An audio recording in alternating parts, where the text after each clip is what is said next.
everyone, it's Cathy Zielske. Welcome back to another installment of Easy with me, CZ. Today I'm going to be sharing a fun project that seems a little complicated, but we're going to break it down in a way that's very doable. And what's fun about this is it's an easy way to create colorful backgrounds, and we're going to throw in some embossing for good measure. So let's take a look at the products I'll be using today. I've got a few things here. A word and shadow layer die that is designed by me. It says Friends. I've got this cool embossing folder for 3D embossing, and I've got some pre-printed sentiments that are actually for sympathy, but we're going to use them for a different purpose. I've got 3 distress oxides here, and I'm going to be using these to create my background. And I've got a gel press. Now this is a new tool to me, a gel press if you will. And the cool thing about it is it allows you to make some magic for card backgrounds. I've also got, oh, there it is. I've got a Speedball Brayer that I'm going to be using. And I want to talk about this really quickly because this is a new tool for me. I have never had a brayer, and I picked this up a few months ago and have been playing around with it. So today we are going to use the brayer to create a cool background for this card project. I'm also using 130-pound cardstock from Simon for the base today. Now, I switched out the speckled egg for broken china because I wanted a little more color. So if you're wondering what, that's why. Now here we go. I'm going to load up my brayer with the first color, the wilted violet. Now I think if you go in one direction rather than back and forth, you're going to get a better coverage. But here, I'm just bringing it onto the gel press and lightly kind of fading it out. And it doesn't look like much, right? So I'm going to rub off the excess and go on with the next color. Again, I think the back and forth, it's okay. But I'm going to take a little off because I didn't want it to be too bold. But I'm going to do the same thing. Lightly, just roll it on to the gel press. Kind of overlap the purple here to create a little area of blend, but a light hand, just like that. Rub off that excess and go to the third color, which is the Twisted Citron. And I'll put that on the right side or the edge, again, rolling it on and lightly blending over the broken china. Now here's the thing that's kind of cool. It's going to look different every time you do this. You really don't know what's going to happen until you put that piece of cardstock down. So that's what we're going to do next. Lining that up, pressing it down, taking this scrap paper and just holding it in place and gently rubbing. All right, giving that a good press. I don't know if this is overkill because it does seem to transfer pretty quickly. But again, just going to run my fingers over that. Make sure the ink has transferred, and then when I lift it up, you will see the magic. So here we go. And there you have the transfer. Isn't that pretty?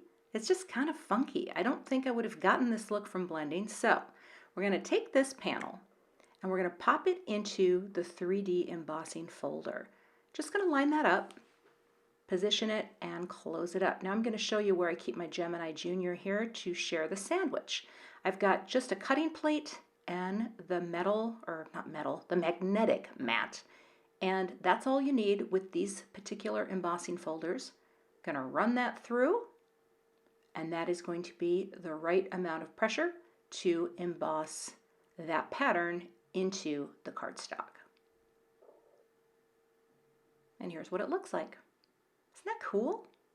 Next, I'm going to take another die panel and just trim this down a little. I do this a lot. I like to cut my panels down using these layers dies, and then I'll go ahead and also cut out 3 of the Friends words, and then I'll just glue them together using spray adhesive. I keep a little box off camera, spray on the die cuts.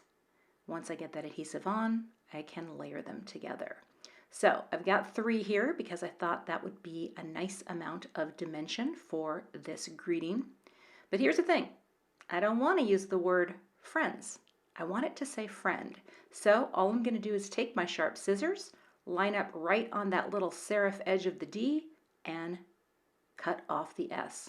Oh, you can do that. You can cut dies apart to go from plural to singular. Next, I'll prep my card base. This will be a US A2 size, which is going to be 5.5 inches wide and 4.25 inches tall when folded down. So I'll get that pressed down.